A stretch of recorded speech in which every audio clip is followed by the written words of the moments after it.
Hi guys, welcome back to one of the most important videos of your KCET preparation.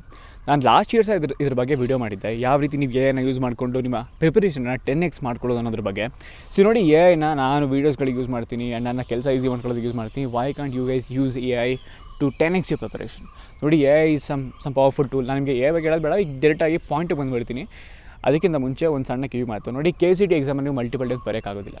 ಒಂದು ಸಾರ್ತಿ ಇದು one shot ನಿಮ್ದು ಏನೇನು possible strings ಇರ್ತವೆ, ನೀವು ಏನೇನು ಕಲಿಬೇಕು, ಏನೇನು ಸಾಧ್ಯತೆ ಇರುತ್ತೆ, ಪ್ರತಿಯೊಂದು ವಿಚಾರನ ಕಲ್ತ್ಕೊಂಡು ಎಷ್ಟಾಗುತ್ತೆ ಅಷ್ಟು ಮ್ಯಾಕ್ಸಿಮಮ್ ಸ್ಕೋರ್ನ ಮಾಡಲಿಕ್ಕೆ ಪ್ರಯತ್ನ ಮಾಡಿ. ನಾನು ನಿಮಗೆ ಮತ್ತೆ ಹೇಳ್ತಾ ಇದ್ದೀನಿ ಅದನ್ನು, because it's one time thing bro. If you repeat, ಬೇರೆ ಕ್ಲಾಸಸ್ಗಳು ಬರ್ತವೆ ಆ್ಯಂಡ್ ಕಾಂಪಿಟೇಷನ್ ಅಂತೂ ಬೇರೆ ಇನ್ಕ್ರೀಸ್ ಆಗಿರುತ್ತೆ. ನೀನು ಈಗೇನು ಸ್ಕೋರ್ ಮಾಡಿದೆಯಾ ಅದನ್ನು ಸ್ಕೋರ್ ಮಾಡೋಕ್ಕಾಗೋದಿಲ್ಲ ನೆಕ್ಸ್ಟ್ ಇಯರ್. ಹೇಳ್ತಾ ಇದ್ದೀನಿ, KCET ನೀವು ರಿಪೀಟ್ ತೊಗೊಳೋದಕ್ಕೆ ಆಗೋದಿಲ್ಲ.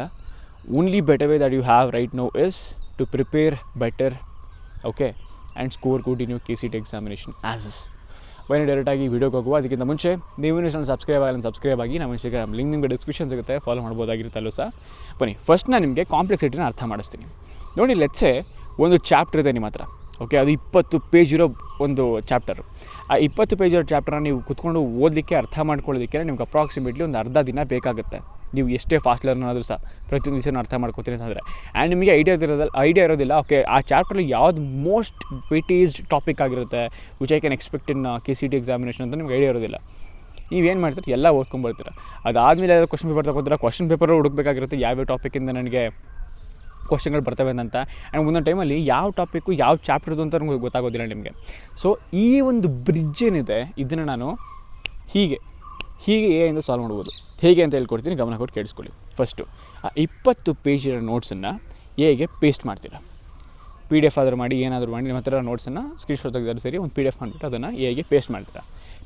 ಪೇಸ್ಟ್ ಮಾಡಾದ್ಮೇಲೆ ಕೇಳ್ತೀರಾ, ಈ 5 ಪಾಯಿಂಟನ್ನು ಇನ್ಕ್ಲೂಡ್ ಮಾಡಿ ನಿಮ್ಮ ಪ್ರಾಂಪ್ಟಲ್ಲಿ. First thing is that summarise ಮಾಡು, ಈ ಒಂದು ಚಾಪ್ಟರ್ನ ಸಿಂಪಲ್ಲಾಗಿ ಅರ್ಥ ಆಗೋರಿಗೆ ಸಮರೈಸ್ ಮಾಡು. ಆ್ಯಂಡ್ ಸೆಕೆಂಡ್ ಪಾಯಿಂಟ್, ಇದನ್ನು KCET ಪಾಯಿಂಟ್ ಆಫ್ ವ್ಯೂಯಿಂದ ಸಮರೈಸ್ ಮಾಡು. ಆ್ಯಂಡ್ ಥರ್ಡ್ ಪಾಯಿಂಟ್, ನನಗೆ ಸಪರೇಟಾಗಿ ಫಾರ್ಮುಲಾ ಶೀಟ್ ಕೊಡು, most important formulas in this chapter.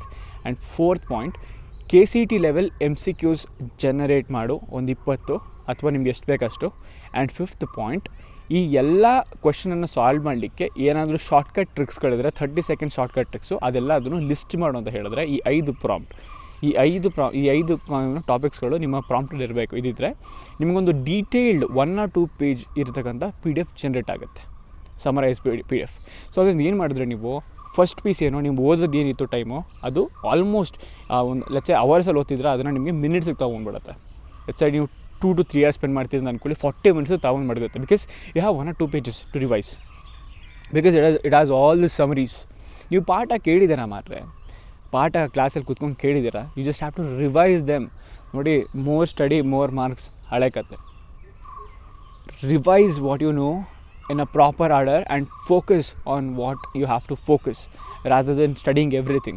ನಿಮ್ಗೆ ಇನ್ನೊಂದು ವಿಚಾರ ಗೊತ್ತಾ, 80-20 ರೂಲ್ ಎಲ್ಲ ಕಡೆ ಕೆಲಸಕ್ಕೆ ಬರುತ್ತೆ ಅಂತಂದರೆ, 80% of your question paper will come from only 20% of the syllabus.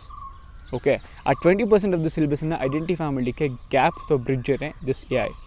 ನಾನು ಹೇಳ್ಕೊಟ್ರು ಈ ಪ್ರಾಂಪ್ಟನ್ನು ಯೂಸ್ ಮಾಡಿ ನೀವು ಯಾವುದೇ ನೋಟ್ಸ್ ಆಗಿರಲಿ, ಏನೇ ಆಗಿರಲಿ ಸರಿ, ಓಕೆ, ಇದನ್ನು ನಂಗೆ ಪೇಸ್ಟ್ ಮಾಡಿಬಿಟ್ಟು ಈ ಪಾಯಿಂಟ್ಸನ್ನು ಆ್ಯಡ್ ಮಾಡಿದ್ರೆ ನಿಮಗೆ ಡೀಟೇಲ್ಡ್ ಬ್ರೇಕ್ ಡೌನ್ ಆಗಿ ಕಂಪ್ಲೀಟ್ ನಿಮ್ಮ KCET ಫೋಕಸ್ ಇನ್ಫಾರ್ಮೇಷನ್ ನಿಮ್ಮ ಹತ್ರ ಬಂದು ಕೂತ್ಕೊಳ್ಳುತ್ತೆ. ನೀವು ಅಕಸ್ಮಾತ್ ಮಿಸ್ಟೇಕ್ ಮಾಡಿದ್ರಾ, ಓಕೆ, ಅದು ಕ್ವಶ್ಚನ್ ಜನ್ರೇಟ್ ಮಾಡುತ್ತಲ್ಲ, ಆಮೇಲೆ ಅದನ್ನು ಪ್ರಾಕ್ಟೀಸ್ ಮಾಡಿ. ಫಸ್ಟು ಓದ್ತೀರಾ, ಅದೇನು ನಿಮಗೆ ನೋಟ್ಸ್ ಕೊಟ್ಟಿರೋದು ಅದನ್ನು ಓದ್ತೀರಾ. ನೆಕ್ಸ್ಟ್ ಅದು ಕ್ವಶ್ಚನ್ ಜನ್ರೇಟ್ ಮಾಡಿ ಕೊಟ್ಟಿರುತ್ತೆ, ಅದನ್ನು ನೀವು ಸಾಲ್ವ್ ಮಾಡೋದಕ್ಕೆ ಪ್ರಯತ್ನ ಮಾಡ್ತೀರಾ by understanding all those things. ಅಕಸ್ಮಾತ್ ಅದರಲ್ಲಿ ಫೇಲ್ ಆದ್ರಾ, ನೀವು ಫೇಲ್ ಆದರೆ ಅಂತಂದರೆ ಲೆಟ್ಸ್ ಆ ಕ್ವಶನ್ಸ್ ನಿಮ್ಗೆ ಅಟೆಂಡ್ ಮಾಡೋಕ್ಕಾಗ್ತಿಲ್ಲ ಅಂದರೆ ನೀವೇನು ಮಾಡ್ತೀರಾ, ಹೋಗಿ ಮತ್ತೆ ಟೆಕ್ಸ್ಟ್ ಬುಕ್ ಓಪನ್ ಮಾಡಿ ಅಲ್ಲಿ ಹುಡುಕಿ ಮತ್ತೆ ಇದು ಮಾಡಬೇಕಾಗುತ್ತಲ್ಲ, ಅದ್ರ ಬದಲು ಅದನ್ನೇ ಕೇಳಿ, ಅಲ್ಲೇ ಕೇಳಿ. It will answer you back with the correct answer ಅಥವಾ ಈಸಿ ವೇ. ಸೊ ದಟ್ ಅಲ್ಲಿ ನೀವು ಏನು ಮಾಡ್ತಿದ್ದೀರಾ ಗೊತ್ತು, you just not studying, you are training your brain to attend KCET examination. ಅರ್ಥ ಆಗ್ತಿದೆಯಾ? ನಿಮ್ಮ ಬ್ರೈನನ್ನು ಟ್ರೈನ್ ಮಾಡ್ತಿದ್ದೀರಾ ಆ ಒಂದು ಸಿಚುವೇಷನಲ್ಲಿ.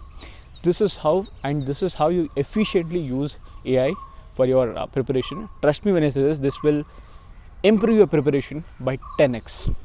So this is the video. ನಿಮಗೇನಾದರೂ ಬೇರೆ ಟಾಪಿಕ್ ಮೇಲೆ ವೀಡಿಯೋ ಬೇಕು ಅಂತಂದರೆ ಕಾಮೆಂಟ್ ಸೆಕ್ಷನ್ ಬರೀರಿ. I am gonna make video around it. Until then, see you.